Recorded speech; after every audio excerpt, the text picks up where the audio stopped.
అందరికీ నమస్కారం. నేను మీ కందగట్ల పరశురామ్ నేతను.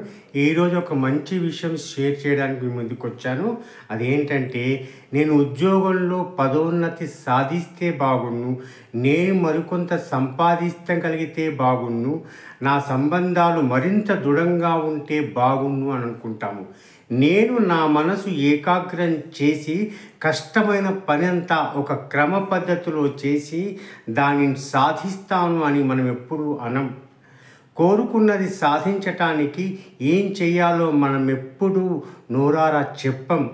బాగుండు అనే పదము నేను మరేం చేయబోవటం లేదు అనటానికి సంకేత పదం.